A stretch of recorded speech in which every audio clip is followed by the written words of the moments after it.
Sahabat Tani, sebelumnya di channel ini kita sudah membahas 23 bahan alternatif untuk membuat pupuk NPK organik, di mana ada 8 bahan sumber nitrogen organik, 6 bahan sumber fosfor organik, dan 9 bahan sumber kalium organik. Dan supaya variasi pupuknya menjadi lebih komplit lagi, ada makro NPK-nya juga, ada makro majemuknya juga. Maka mari kita bahas ya sahabat tani 21 bahan alternatif membuat pupuk makro majemuk organik. Jadi tonton sampai habis, insya Allah bermanfaat. Mari kita intro terlebih dahulu. BEM.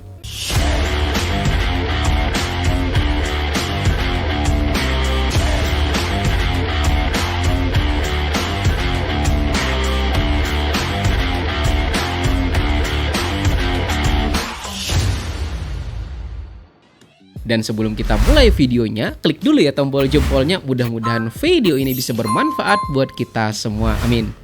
Sahabat tani, unsur hara terbagi menjadi makro dan juga mikro.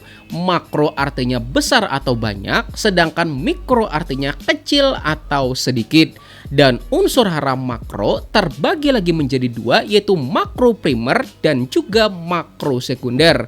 Primer artinya dibutuhkan dalam porsi yang paling besar, sedangkan sekunder artinya dibutuhkan dalam porsi atau jumlah yang tidak terlalu besar.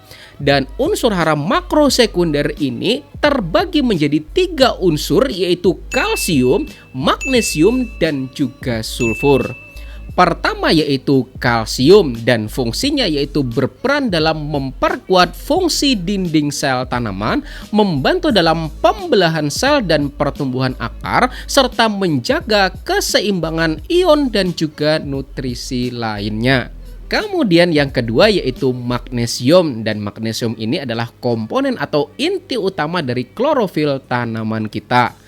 Dan magnesium juga merupakan molekul yang sangat-sangat penting yang membantu tanaman bisa menangkap gelombang matahari pada proses fotosintesis. Dan magnesium juga membantu dalam proses aktivasi enzim dan juga transfer energi pada tanaman.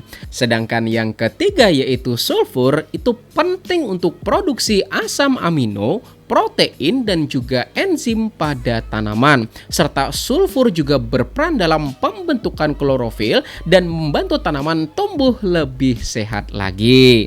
Nah, jadi sudah pada tahu kan apa aja manfaatnya dari ketiga unsur makro sekunder ini? Maka ini dia 21 bahan alternatif untuk membuat pupuk makro majemuk organik. Dan dimulai dari yang pertama yaitu kalsium. Dan bahan organik yang pertama yang mengandung kalsium pasti adalah susu, ya enggak? Dan bukan rahasia lagi kan bahwa susu itu mengandung namanya kalsium. Terkadang pas kita lagi punya susu yang baru aja dibuka dari kemasannya, misalnya pas lagi lupa ditutup misalnya, atau kelupaan ngeminum misalnya gitu ya sahabat tani, akhirnya susunya jadi basi, ya enggak? Maka daripada dibuang gitu aja ya kan, mending jadikan bahan dalam pembuatan pupuk organik cair. Kemudian yang kedua yaitu cangkang kerang. Siapa tahu misalnya dekat rumah Anda ada sumber cangkang kerang misalnya ya sahabat tani, maka jadikan juga bahan baku tambahan dalam pembuatan pupuk organik karena kandungan kalsiumnya yang sangat-sangat tinggi mencapai 90%-nya.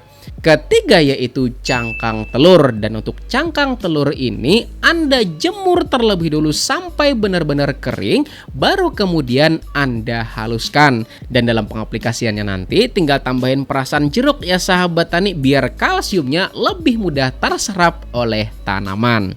Kemudian bahan keempat yaitu tulang ternak. Dan tulang ternak ini selain tinggi unsur fosfornya juga tinggi loh unsur kalsiumnya. Dan cara penghalusannya itu cukup kita presto aja ya sahabat tani, tulang-tulang ayam sisa makanan gitu kan. Dan setelah melunak kemudian tinggal jemur sampai benar-benar kering.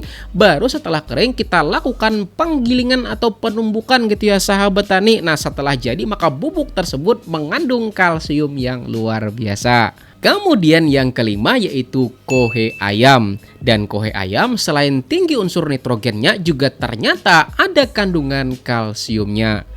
Kemudian yang keenam yaitu abu kayu. Dan yang ketujuh adalah gamping atau kalsium karbonat. Nah, ini dia rangkuman ketujuh bahan organik alternatif sumber kalsium. Oke, kita lanjut pada unsur makro sekunder yang kedua yaitu magnesium. Dan bahan pertama yang mengandung magnesium adalah tempe. Siapa tahu misalnya Anda punya tempe busuk misalnya, dan kebetulan nggak doyan sama tempe bosok misalnya gitu ya sahabat tani, maka jadikan aja sebagai campuran dalam pembuatan pupuk organik.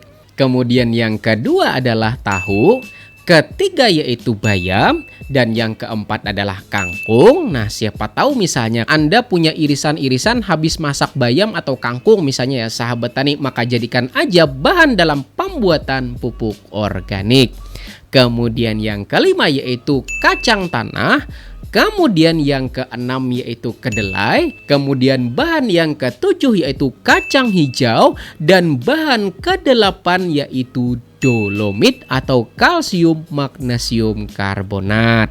Dan ini dia seluruh rangkuman kedelapan bahan organik sumber unsur hara magnesiumnya. Selanjutnya unsur hara makro sekunder yang ketiga yaitu sulfur. Sebelum kita bahas beberapa alternatif bahannya, saya mau cerita dulu ya sahabat tani.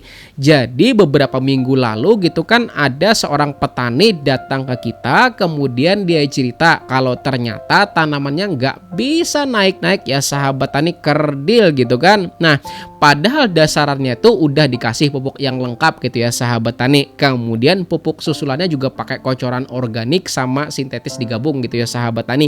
Lengkap sama ZPT-nya, tapi tetap aja nggak bisa naik-naik gitu kan.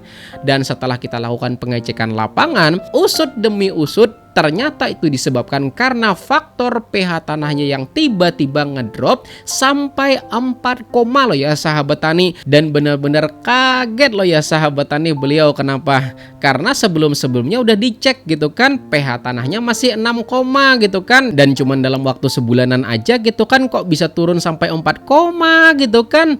Jadi asam luar biasa ya enggak? Nah, jadi memang waktu itu tuh ya sahabat tani itu tuh hujan banget di sini tiap hari gitu kan, dan lebat banget amat deras-derasnya gitu ya sahabat tani. Dan setelah ditelusuri ternyata air hujanlah yang menyebabkan penurunan pH yang luar biasa sehingga tanahnya menjadi sangat-sangat asam gitu ya sahabat tani. Lalu mungkin yang jadi pertanyaan, kenapa sih kok bisa ya nggak air hujan jadi penyebab tanah menjadi sangat-sangat asam ya nggak ya sahabat tani? Nah, jadi ini ada hubungannya sama unsur hara yang ketiga yaitu sulfur ini ya sahabat tani. Dimana tiap harinya tuh kan motor makin banyak terus ya nggak, mobil juga makin banyak, dan industri jalan aja terus dan ngebul aja terus asap ya nggak sahabat tani. Nah, dan inilah yang menyebabkan naiknya polutan sulfur oksida sama nitrogen oksida naik ke atmosfer. Dan ketika sampai di atmosfer gitu ya sahabat tani, kemudian bakal bereaksi oleh uap air yang ada di sana, maka kemudian terbentuklah namanya asam sulfat dan juga asam nitrat. Sehingga ketika keduanya itu jatuh gitu ya sahabat tani mengenai tanah pertanian kita dan masuk ke dalam-dalamnya, maka inilah yang dapat membuat pengasaman pada tanah pertanian kita. Makanya setelah menganalisa seperti ini, langsung saya berikan rekomendasi buat penaburan dolomit sebanyak 1 genggam per pohonnya atau per tanamannya gitu ya sahabat tani. Dan alhamdulillah setelah 1 minggu kemudian ternyata pH tanahnya berangsur naik gitu ya sahabat tani, dan tanamannya juga berangsur membaik. Alhamdulillah gitu ya sahabat tani. Nah, jadi dari cerita saya barusan bisa ditebak kan ya sahabat tani bahwa sumber alternatif sulfur yang pertama ya sahabat tani adalah air hujan ya enggak. Kemudian yang kedua yaitu bubuk sulfur. Nah, kayak gini bentuknya ya sahabat tani. Tapi sulfur ini tuh mesti dilelehin dulu ya sahabat tani pada suhu tinggi. Maka kita harus melakukan penambahan namanya NaOH atau soda api.